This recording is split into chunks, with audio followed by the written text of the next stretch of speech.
부동산 세법을 여러분과 함께 단기 완성을 공부하게 돼서 반갑습니다. 제가 항상 강조하듯이 옆에다가 책을 놓고 꼭 여러분들 모르는 거 있으면은 확인을 하면서 이렇게 같이 나가기 바랍니다. 그리고 하나 더 부탁드린다면은 제가 각 한 강좌마다 제가 중요한 부분을 틀리게 표현을 하거나 숙제를 내드릴 겁니다. 그럼 꼭 질문을 하면 꼭 여러분들이 책을 찾아서 공부를 한번 해보시기 바랍니다. 그래야 여러분들이 집중력이 향상될 것 같습니다. 자, 첫 시간인데요. 첫 시간은 세금의 분류입니다. 세금의 분류. 그래서 우리가 했던 거 정리를 하게 되면 자, 이런 거죠. 처음에 국세와 지방세는 어떻게 구분하죠? 국세와 지방세의 구분 기준. 국세와 지방세의 구분 기준은 과세 주체에 따른 분류이다. 과세. 세금을 부과하는 주체가 누구냐. 이렇게 시험용으로 알고 있으면 된다고 그랬죠. 자, 세금을 부과, 과세, 주체, 누가? 지방자치단체냐, 국가냐, 중앙정부냐 이 말이죠. 국가가 과세 주체이면 국세이고, 지방자치단체가 지자체 이렇게 쓸게요. 지자체가 과세 주체면 지방세이다 이 말이죠. 현대적인 의미는 국가의 살림살이를 주요 목적으로 하는 게 국세고 지방자치단체의 살림살이를 주요 목적으로 하는 게 지방세다. 그렇게 알고는 있으면 되겠고요. 수업용으로는 과세 주체에 따른 구분이다. 이렇게 이해되셨죠? 그 다음 용도 특정 목적 여부입니다. 용도가 정해졌느냐. 세금을 낼 때도 우리가 마치 용돈 받을 때 용돈 부모님한테 어렸을 때 받을 때 어디에 쓰겠다. 뭐 신발 사겠다. 뭐 사겠다. 야구공 사겠다. 게임기 사겠다. 이렇게 용도를 밝혔었잖아요. 똑같습니다. 세금도 어디다 쓸 거냐. 즉 용도가 특정이 되어 있거나 목적이 되어 있으면 목적세고요. 그렇지 않으면 보통세입니다. 따라서 국세 중에서도 보통세, 목적세 이렇게 나눌 수 있고 지방세 중에서도 보통세, 목적세 이렇게 나눌 수 있다. 그래서 목적이 정해진 거, 용도가 특정된 거, 목적세. 그렇지 않는 일반 보통 경비에 쓰는 거, 보통세. 보통세의 대체적인 것이 뭐죠? 가장 기본적인 거, 뭐 공무원, 봉급 이런 것들이 되겠죠. 자, 그러면은 목적세 여기까지가 이제 지금까지 우리가 시험에 출제된 내용입니다. 여기까지는 여기 오른쪽에서는 아직 출제가 되지는 않았어요. 이론적인 것이기 때문에. 근데 여기는 왜 그랬을까? 법에 딱 열거가 되어 있기 때문에 시험에 객관성이 보장되는 그런 내용들이죠. 정답이다 아니다가 딱 나온다 이거죠. 그죠? 그래서 여기까지가 지금까지 출제되고 여기서 전가 여부 여기 직접세 간접세는 중요한데도 아직까지 출제가 안 됐습니다. 자, 그러면은 일단 큰 전체적인 흐름을 또 보겠습니다. 예를 들어서 뭐 국세 중에 목적세, 국세 중에 보통세가 무엇이 있을까? 이렇게. 자, 우리 시험하고 관련된 내용을 중심으로 살펴보겠습니다. 자, 소득세. 자, 소득세는 뭐예요? 개인이 경제 활동을 해서 벌어들인 소득에 대해서 매기는 세금이죠. 그래서 우리가 공부할 때는 개인 소득세 이렇게 생각해도 됩니다. 아셨죠? 누가요? 법인이 경제 활동을 해서요? 아니죠. 개인이 경제 활동을 해서 벌어들인 소득에 대해서 매기는 세금을 소득세라고 하고 그 소득세는 세 가지가 있는데 그 중에 종합, 양도가 우리 시험하고 연관된다. 그 소리입니다. 종합소득세하고 또 하나 더 있는데 뭐죠? 퇴직. 30년 근무하다가 회사에서 퇴직했다 할 때 퇴직소득. 그런데 퇴직소득은 우리 시험하고 관계가 없죠. 그래서 종합소득하고 양도소득만 해놨습니다. 종합소득은 예를 들어서 이런 거죠. 개인이 토지를 전문으로 매매를 한다. 부동산을 전문으로 사업자 등록을 해서 매매를 하는 업종이다. 그러면은 사업소득이죠. 부동산 매매업 뭐 이런 거. 주택 신축 판매업 이렇게. 그죠? 그런데 그 사업소득은 종합소득의 일종입니다. 종합소득 중에서 하나. 그래서 합해다. 이러한 소득은 합해라라고 종합소득으로 되어 있다 이 말이죠. 그 다음 양도소득. 양도소득은 예를 들어서 뭐 상가를 50년 동안 가지고 있었는데 이번에 더 큰 상가를 사기 위해서 팔았다. 그러면 양도소득이 되는 거죠. 그죠? 그래서 양도소득, 종합소득 이거는 뭐다? 개인이 경제활동을 해서 벌어들이는 소득에 대해서 내는 세금이 바로 소득세다. 즉 그중에서도 종합소득, 양도소득이 우리 시험하고 관련되고, 양도소득은 뭐 죽었다 깨어나도 알고 있어야 되겠죠. 우리 시험에 직접적으로 많이 출제가 된 거. 자, 그 다음에 법인세는 법인이 경제활동을 해서 벌어들인 소득세입니다. 그래서 법인 소득세 그래야 되는데 일단 법인세로 우리는 되어 있죠. 법에. 그죠? 그래서 타이틀만 알고 계시면 돼요. 내용은 몰라도 됩니다. 상속세도 마찬가지. 타이틀. 증여세도 타이틀. 그러면은 상속세, 증여세는 뭐죠? 쉽게 말해서 부동산을 아버지가 가지고 계셨는데 아버지가 오늘 아침에 140세의 일기로 세상을 떠났다. 그러면은 가지고 계시던 부동산을 나한테 상속이 된다. 그럴 때 내는 세금이죠. 부모님이 돌아가셨다. 그렇게 생각하면 되겠죠. 사망이 되는데 재산이 그 상속인한테 상속이 됐다. 증여세는 부모님이 살아계실 때 자녀분들 결혼식 할 때 아파트 조그마한 거 하나 사서 증여를 해줬다. 그 소리죠. 그래서 부모님이 살아계실 때 부동산을 여러분한테 증여한 거를 증여세, 준양 주는 걸. 그 다음에 돌아가셔서 재산이 이전되는 것을 상속세. 타이틀 정도만 알고 계시면 됩니다. 종합부동산세는 부동산을 종합한다 이 말이죠. 부동산을 종합한다. 이렇게 부동산을 종합한다. 그러니까 얼마나 많으면 부동산을 종합할 정도 되겠어요? 부자세라고 그러죠. 종부세라고도 하죠. 그래서 종합부동산세는 내용도 출제가 되지만 양도세 다음으로 중요하죠. 그죠? 종합부동산세는 개인이든 법인이든 종합부동산세에 해당되는 거. 그것이 우리 시험에 내용도 출제가 되고 타이틀도 출제가 되죠. 자, 이러한 소득은 그러니까 예를 들어서 양도소득. 우리 시험에 제일 직접적인 연관이 있죠. 종합부동산세. 그 다음에 종합소득세, 즉 사업소득인 종합소득세. 이거는 지금까지 공부한 대로 하면 국세에 속한다. 과세 주체가 누구다? 국가다. 보통세에 속한다. 세금 걷어서 보통경비, 일반경비에 사용한다. 이해됐죠? 그 다음에 부가가치세, 인지세는 이제 타이틀이 가끔 한 번씩 출제돼요. 그러니까 타이틀 정도는 알고 계셔야 돼요. 예를 들어서 상가매매를 했다. 뭐 건설업체에서 건설 분양 계약서를 썼다. 그러면은 인지세법의 과세문서에 해당될 경우에 인지를 사다 붙여야 돼. 인지세 세금을 내야 돼. 그런 정도로. 실제는 아주 중요한데 우리 시험하고는 타이틀 정도만 알고 계시면 됩니다. 내용은 나온 지가 옛날에 한번 내용이 나온 적은 있습니다만 그 뒤로부터는 타이틀만 알고 계시면 돼요. 그 다음에 이제 부가가치세 그랬는데, 자, 부가가치세는 조금 나온 김에 좀 간단하게 제가 설명을 한번 해보겠습니다.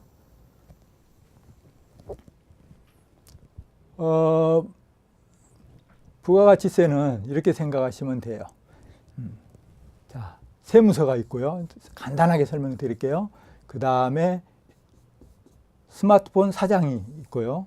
이게 스마트폰이라고 가정하겠습니다.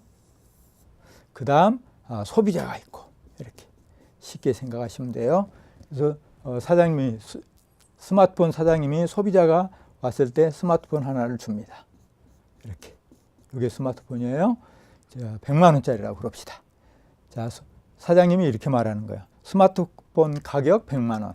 그 다음에 부가가치세 10% 10만 원. 그래서 110만 원 주세요. 이렇게. 그래서 요 110만 원 이렇게 주는 거. 그죠? 그래서 100만 원은 스마트폰 가격이고 10만 원은 부가가치세죠. 자, 그래서 여기서 간단하게 이렇게 생각하시면 돼요. 부가가치세는 부가가치세 물론 과세 대상 물품이어야 됩니다. 그 물건이 소비자한테 이전될 때 소비자한테 주고 소비자한테 그 가격을 전가 부담시킨다 이 말이에요. 소비자한테 부가가치세 지금 부담시켰죠. 100만 원짜리 스마트폰 가격인데 10만 원 부담을 시켰잖아요. 그걸 전가라고 합니다. 한자로 전가, 이전시켰다, 떠넘겼다. 소비자한테 떠넘긴 거죠. 그래서 징수를 한 거죠. 10만 원. 그래서 요 10만 원만 본다면 요 부가가치세 소비자한테 떠넘겨서 받아내가지고 징수해가지고 사장이 세무서에 이렇게 신고하고 세금 은행에 납부를 이렇게 하는 거죠. 자, 그래서 이거를 부가가치세는 소비자한테 떠넘겨서 전가시켜서 이렇게 사장이 받아내서 신고 납부한다. 세무서에. 이렇게 생각하시면 되겠습니다. 그런데 여기서 이제 왜 제가 이렇게 설명을 드렸냐면요. 우리 시험에 타이틀이 이제 나올 수 있는데요. 내용은 부가가치세는 이렇게 내용은 안 나옵니다. 요 10만 원을 분석해 보니까 부가가치세 10만 원은 두 가지로 구분할 수 있어요. 진정한 의미의 89% 부가가치세. 요 10만 원 속에 알고 봤더니 89%가 얼마죠? 89,000원. 89,000원이 진정한 의미의 부가가치세예요. 부가가치세.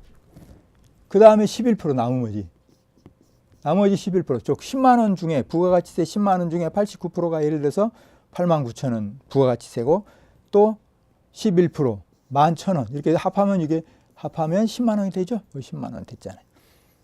요게 뭐냐면 지방소비세예요. 지방소비세. 지방소비세. 그러니까 강의할 때 혹시 부가가치세 그러면 부가가치세하고 뭐하고 포함됐다? 지방소비세를 다 포함해서 부가가치세라고 그냥 강의할 때는 할 거다. 무슨 말인지 알겠죠? 그 특별한 경우에는 뭐 따로 구분해서 하겠지만 부가가치세 그러면 뭐가 포함됐다고요? 진정한 의미의 부가가치세 89,000원하고 10만 원이라고 가정하면 지방소비세가 11,000원. 그래서 합하면 10만 원, 10%죠 이게. 그죠? 100만 원짜리 스마트폰에 10%, 10만 원. 그 10%를 분석해 보니까 그 10%에 89%가 89,000원이 부가가치세고 11%인 11,000원이 지방소비세가 더해져 있더라. 그래서 부가가치세는 국세이면서 뭐예요? 보통세죠. 지방소비세는 지방세이면서 뭘까? 숙제. 지방세이면서 무슨 것에 해당될까? 보통세에 해당될까? 목적세에 해당될까? 이렇게. 그죠? 정리를 한번 해보시기 바랍니다. 자, 부가가치세 이제 정리됐죠? 부가가치세 그러면 뭐 포함됐다고요? 부가가치세, 진정한 의미의 부가가치세하고 지방소비세가 포함됐다. 그래서 보니까 여기 지방소비세 있잖아요. 여기. 요거. 그죠? 그래서 제가 숙제 내드린 거 그러면 뭐였어요? 지방세이면서 보통세에 속하네. 지방세가 들어갔으니까 목적세가 해당될 것 같죠? 근데 그러면 틀린다. 이 말. 그런 정도는 이제 분류 정도는 알고 계셔야 돼요. 내용은 몰라도 제가 설명드린 거 여러분 이해시키려고 설명을 했지만 결론적으로 이것만 알고 계시면 돼. 부가가치세는 부가가치세와 지방소비세가 합해진 거다. 그리고 지방소비세는 목적세가 아니고 지방세면서 보통세이다. 이런 정도만. 아셨죠? 예. 그래서 부가가치세 이제 설명을 드렸습니다. 그래서 그거를 전가시킨다, 이전시킨다, 소비자한테 떠넘긴다. 그래서 사장의 입장에서는 자기 세금 자기가 직접 내는 게 아니고 소비자가 내야 할 세금을 간접적으로 받아서 세무서에 전달만 해줬죠. 그죠? 그래서 그거를 간접세라고 합니다. 간접세. 자, 간접세는 부가가치세 인세가 우리 시험의 대표적인 거고 직접세, 그 나머지를 직접세라고 하는데 이건 뭐 양도소득세를 예를 들면 돼요. 이렇게. 내 소득에서 내 소득 남는 거에서 내가 직접 낸다. 이렇게 그냥 쉽게 생각하시면 됩니다. 자, 이해되셨나요? 따라서 지금까지 출제된 요 범위 왼쪽에 대해서는 정확히 하셔야 됩니다. 그러면 제가 한번 숙제를 내보겠습니다. 자, 양도소득세는 국세이면서 목적세이고 간접세다. 틀렸습니까? 맞았습니까? 숙제입니다. 다 보이죠? 그렇게 또 틀리게 강의했다고 질문에 올리실라 틀리게 일부러 한 거예요. 자, 양도소득세는 국세이면서 보통세이면서 간접세다. 예, 한번 정리해 보세요. 자, 그 다음에 그러면 목적세는 딱 정해져 있습니다. 목적이 된 것은 세 가지밖에 없으니까 이건 반드시 암기를 해야 됩니다. 그냥 암기하시면 돼요. 교육세, 국세인 목적세, 교육세, 국세인 농어촌 특별세, 농어촌 발전기금, 교육세는 교육재정, 교육의 100년 대계를 위해서, 농어촌 특별세는 뭐예요? 농어촌 발전기금 이렇게 생각하면 되겠죠. 교통에너지 환경은 교통에너지 환경의 목적으로 이렇게. 그래서 세 가지밖에 없습니다. 그래서 암기를 하시고요.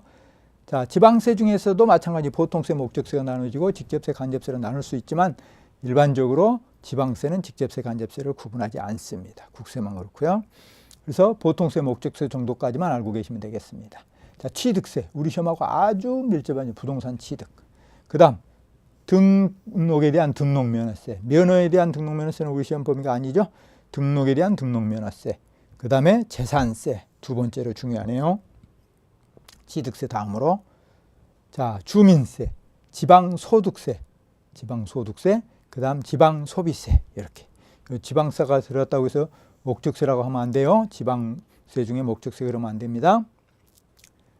자, 그래서 그 중에 취득세, 재산세 두 가지는 내용도 알아야 되지만 타이틀은 죽었다 깨어나다 알아야 되겠죠. 내용 전체적으로도 알아야 되고. 자, 그 다음에 목적세. 지방세 중에 목적세는 이 두 가지밖에 없습니다. 간단하죠? 네, 지역자원시설세, 지방교육세. 지방교육세는 지방교육재정을 위해서 목적이 정해져 있고, 지역자원시설세, 지역자원을 보호, 개발, 유지, 여러 가지 목적으로 하는 세금. 예를 들어서 온천탕에 가면 우리가 원천물 한 바가지 쓰는 거죠.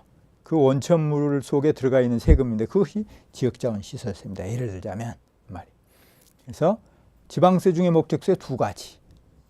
자, 숙제 암기하셔야 됩니다. 잘 나오니까 출제가. 그 다음 국세 중에 목적세 세 가지. 이렇게. 자, 정리되셨죠? 네. 그 다음에 한번 보겠습니다. 자, 부동산 관련 조세인데 이 부분이 이제 우리 시험하고 직접 관련된 거 두 번째로 중요하죠. 자, 취득, 보유, 양도 단계별로 부동산을 여러분이 취득을 하고 보유를 하고 양도를 했을 때 단계별로 어떤 세금이 부과될까? 여기도 큰 흐름을 정리하는 거예요. 자, 취득 단계는 취득세, 농어촌 특별세, 지방교육세 아주 대표적인 거고 지금까지 우리 시험하고 직접 연관된 문제죠. 네.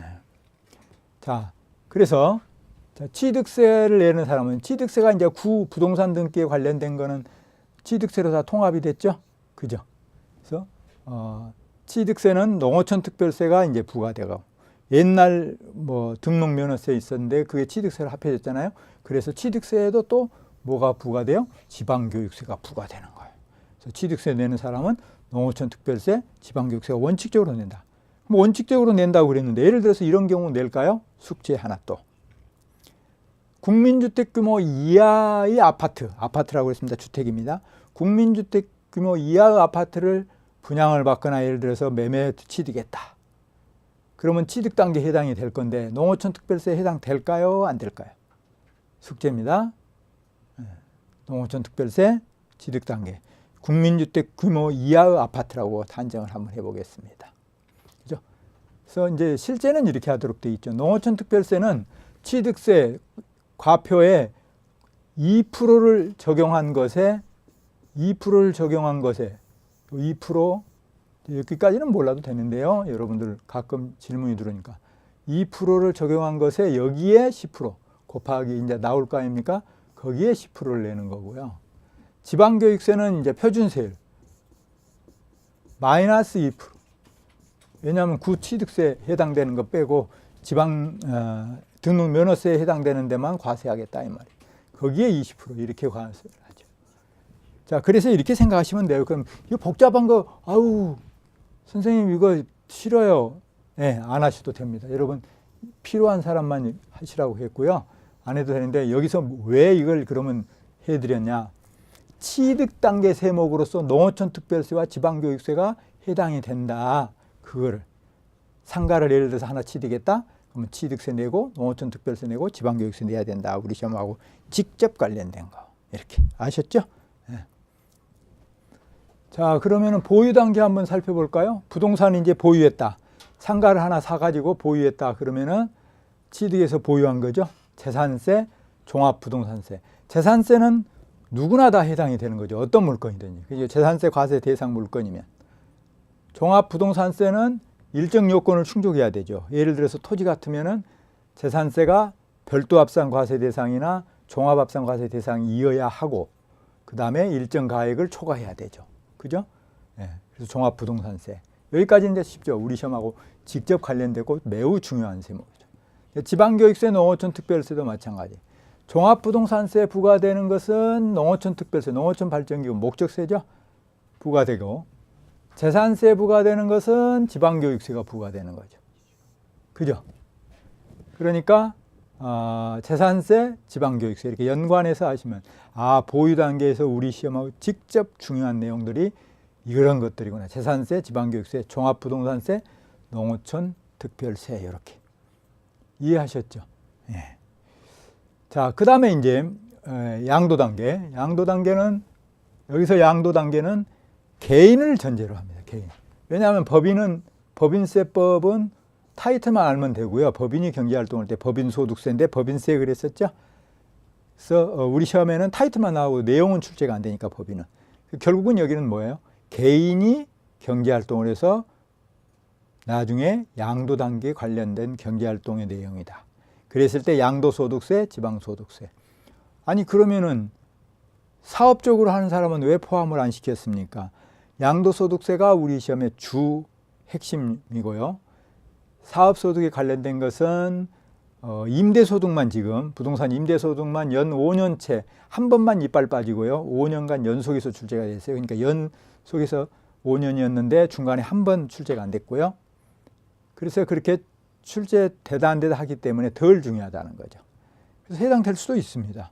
부동산 매매업, 주택 신축 판매업으로 하면 양도소득세가 부과되지 않고 똑같은 부동산 양도인데 뭐 주택을 지어서 분양하는 것도 양도잖아요. 그죠? 근데 그걸 사업적으로 하는 것이기 때문에 사업소득세고 사업소득은 더 크게 종합소득세에 해당이 되는 거죠. 그래서 이렇게 될 수도 있어요. 사업적으로 하면은 사업소득세, 더 나아가서 종합소득세,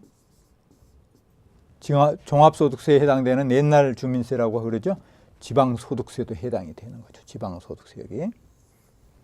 양도소득세, 지방소득세에 해당되고 대충 거의 10% 양도소득세 산출세액의 10%에 해당되는 거 하면 되겠죠. 지방소득세. 물론 세율은 안 외워도 됩니다.